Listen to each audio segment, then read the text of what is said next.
कारण as usual तुम्हाला मी सांगितलं आमचा पप्पा एवढं इंटरेस्टेड नाही. मी असं नाही म्हणणार की हे वर्ष कळलंच नाही कसं, पण वाईफ पण आमचं रिलेशन खूप चेंज.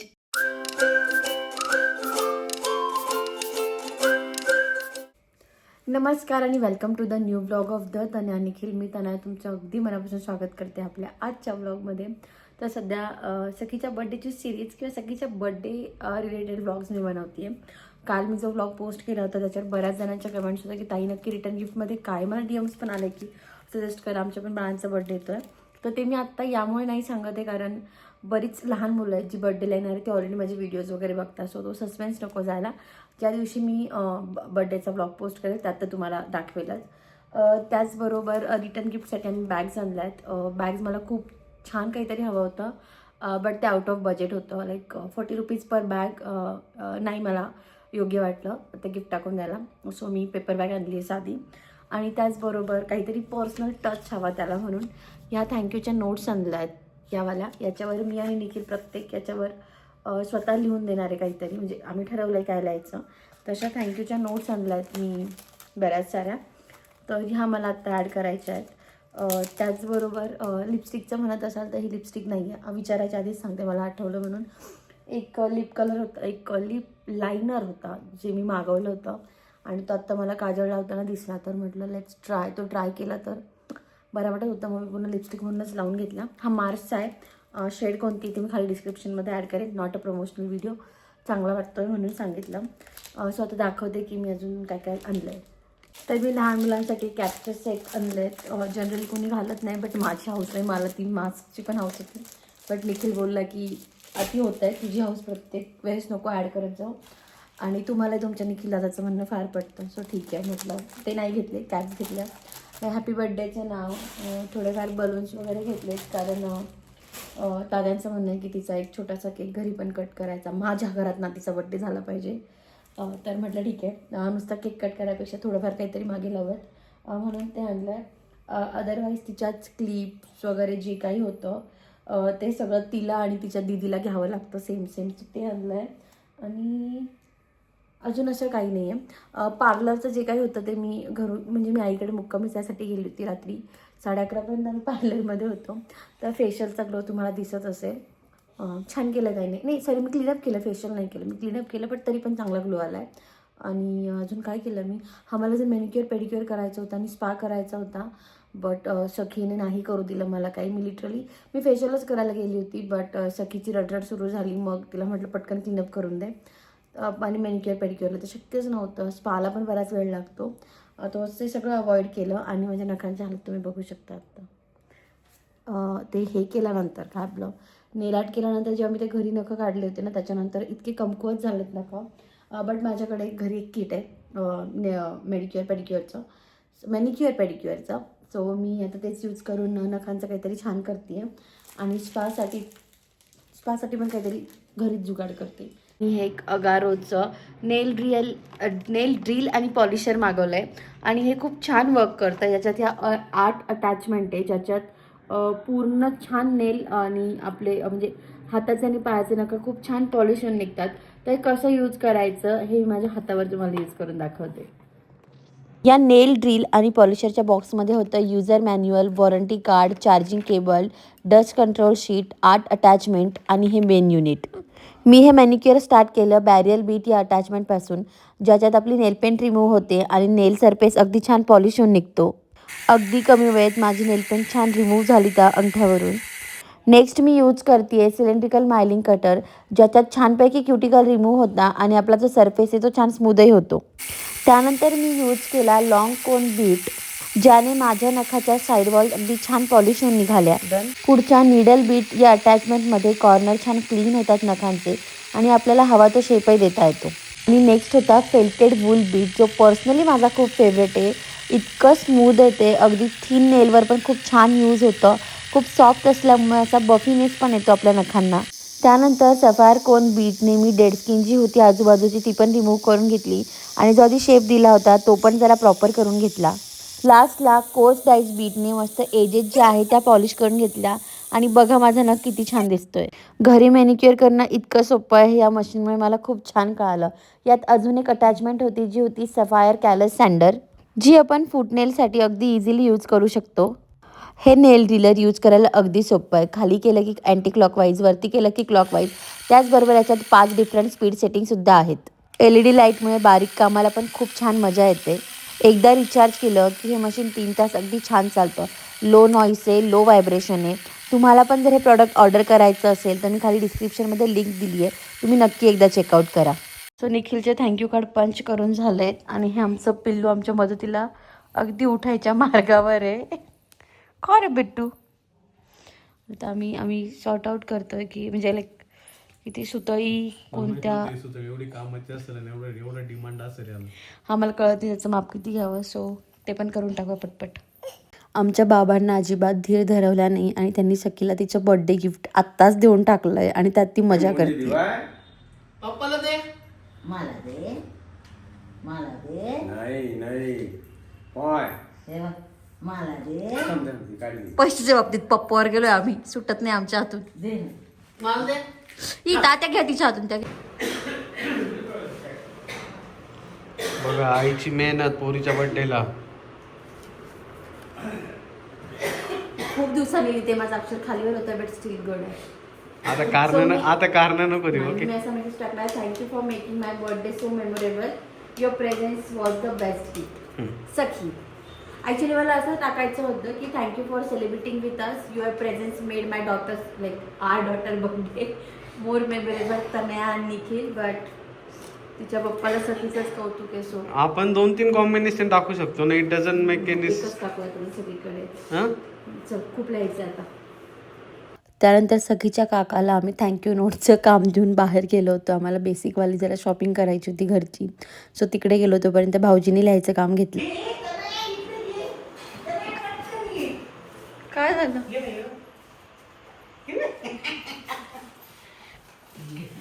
यायला लागलं बेटू ड्रॉइंग. बाबाची पर्ची खराब करू. सखीच्या हातात आज पहिल्यांदाच पेन पेपर दिला होता आणि त्याच्याने ती काहीतरी करते. याचा आनंद मावशींना इतका झाला की तिला ते कळलं की याच्याने काहीतरी लिहायचं आहे. त्यामुळे त्या खूप खुश होती. भाऊजी तुम्ही माझ्या डोळा जेवणाला काहीच पॅकिंग आलं नव्हतं. आज पोरीच्या कामाला का बरं आलंय? हा मग हे काय कौतुक? आमच्या वेळेस आजूबाजूला फिरत नव्हते. आज पोरीच्या नोट्स लिहितात आणि पोरगी बाहेर चित्रकला करते.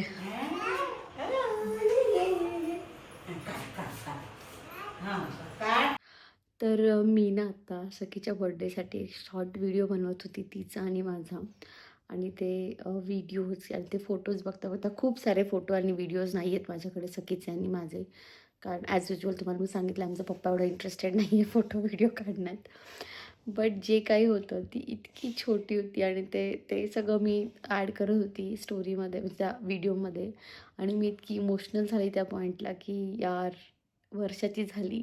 मी असं नाही म्हणणार की हे वर्ष कळलंच नाही कसं गेलं. ॲक्च्युली ते वर्ष खूप जगली आहे मी. आणि खरं सांगायचं तर आज आज 10 फेब आहे. आज वर्षभरापूर्वी आम्ही अचानक डॉक्टर चेंज केला होता. कारण 9th ऑफ फेबला मला ॲडमिट केलं होतं आणि तिथे जरा गडबड झाली होती. मी डिलेवरीच्या ब्लॉगमध्ये सांगितलं पण आहे तुम्हाला. सो आज आज वर्षाला मी डॉक्टर चेंज केले होते अचानक डिलेवरीच्या 1-2 दिवस आधी. आणि त्यांनी मला सांगितलं होतं ये उद्या ॲडमिट हो. आणि म्हणजे मी ते सगळं बघत होती. माझ्याकडे ते आहेत ते व्हिडिओज वगैरे. आणि तो दिवस आहे आणि आजचा दिवस आहे. खूप खूप भारी होतं हे वर्ष. आय डोंट नो पुढच्या 2 व्लॉग्समध्ये मी याबद्दल बोलेल की नाही. बट इतकं इतकं भारी होतं हे सगळं. You want to say something? वर्ष तर भारीच होती. एवढी भारी पोरगी भेटली. मला तर सुरुवातीला समजलंच नाही नेमकं काय चाललंय. या निखिल एवढा एक्सप्रेसिव्ह नाही आहे. बट म्हणजे तो सखीसोबत आहे expressive. As a husband wife पण आमचं रिलेशन खूप चेंज झालं आहे सखीपासून. ट्रस्ट मी असं नाही की आम्ही आधी खूप भांडायचो किंवा खूप प्रेमात बुडालेलो होतो असं नाही आहे. बट ॲज ऑफ नाऊ आम्ही एकदम अरे एका याच्यावर आहे. आणि तो खूप मोठा चेंज आहे जो सखीमुळे आमच्या आयुष्यात आलेला आहे. आणि हे म्हणजे मला तर बोलताना पण एकदम असं वेगळं वाटतं आहे. बट प्रोसेस खूप भारी होती ही. आपल्या याचा इम्पॅक्ट तिच्यावर नाही झाला पाहिजे एवढं डोक्यात असतं. म्हणजे वेदर आम्ही भांडतोय किंवा बोलतोय, खुश होतोय, आम्ही काहीतरी करायचा प्रयत्न करतोय, तर त्यावेळेस असं वाटतं ना की यार आपण फिरायला जातोय किंवा शॉपिंगला जातोय. तर आपण खूप वेळ नाही घेते ना, सखी कंटाळणार तर नाही, तिला संध्याकाळी त्रास तर नाही होणार, किंवा खायचं असलं फिरायला जायचं असलं, इवन आम्ही भांडलो तरी भांडणात बऱ्याच वेळेस आवाज चढून जातो एकमेकावर, तर त्यावेळेस असं होतं ना की यार ती घाबरणार तर आम्ही नाही. आम्ही एका पॉइंटला असं बोलतो की यार सखी घाबरेल, म्हणजे भांडणात खूप तीव्र याच्यात असं सखी घाबरेल. लगेच नॉर्मल होऊन जातं सगळं, म्हणजे लाईक तिने जाम भारी म्हणजे मला, म्हणजे मी असं एवढा एक्सप्रेसिव्ह नाही की मला असं अशी कोणाशी अशी जास्त अटॅचमेंट नाही, म्हणजे घरी पण आहे, म्हणजे सगळ्यांशी असं वाटतं. माझं आईवडिलांमध्ये आहे, जीवतनूमध्ये पण आहे, पण म्हणजे माझं असं नाही की मी लगेच एक्सप्रेस करायला हा एकदम भारी बरं काय असं. पण सखीच्या बाबतीत असं होतं ना की यार नाही, माझा जीव आहे तिच्यात, मला नाही होणार सण. इव्हन आता तनू 1 दिवसासाठी माहेरी गेली होती, पण मला असं झालं ना, आता झोपायची सवय, झोका द्यायची सवय, मी झोपेमध्ये अशी ती दोरी हलवत होतो. मला असं 2-3 वेळा फील झालं की यार सखी उठली आहे, चल झोका दे म्हणून. म्हणजे लाईक आता मी नाही इमॅजिन करू शकत की मी तिला सोडून किंवा 2-4 दिवस तिला जाऊ देईल. ही म्हणते 15 दिवस जायचं, बट आय डोंट नो मी तेवढं करेल की नाही. सो अशी आहे असं थोडं, म्हणजे ती आल्यापासून अलगच लेवल आहे, म्हणजे जाम भारी आहे ती. आणि तिने इतक्या सगळ्या घरच्यांना वगैरे असं एकत्र आणलं, म्हणजे तिच्या भोवती फक्त आमचंच नाही, ऑलमोस्ट सगळ्यांचं आयुष्याचं फिरायला लागलंय. आणि माझे पप्पा तर कोणाला घेत नव्हते, तात्या तर लिटरली म्हणजे कोणाच्या बाळाला हात लावायचे ऍक्च्युली आमचे तात्या थोडे खडूस आहेत त्या म्हणजे बाबतीत. तात्याला असं सहन नाही होत की हे पोरग आहे बा, हे लहान बाळ आहे कोणाचं आहे काय. तात्याचं असं आहे ना की लाईक हा हे माझं आहे बरं का, आणि ती ती इतकी म्हणजे ती काय भामटी मला माहित नाही, ती पण गर्दीत तात्यांना ती पण शोधते. आहे ना तात्याला अशी शोधते आणि जाते ना की लाईक तात्या अजून हवेत आमचं जातात. आमचं आजीशी अजिबात जमत नाही, पण बाबा तिला दिसले आजी का म्हणजे ती सटक्यात जाते. आजी म्हणजे तिला फक्त जर कोणी नसलं ना, मग आजी लागते आणि मग आजीकडे असं लाड असतो की बस विषय नाही. पण बाबा म्हटल्यावर मग ती कुठूनही शोधते.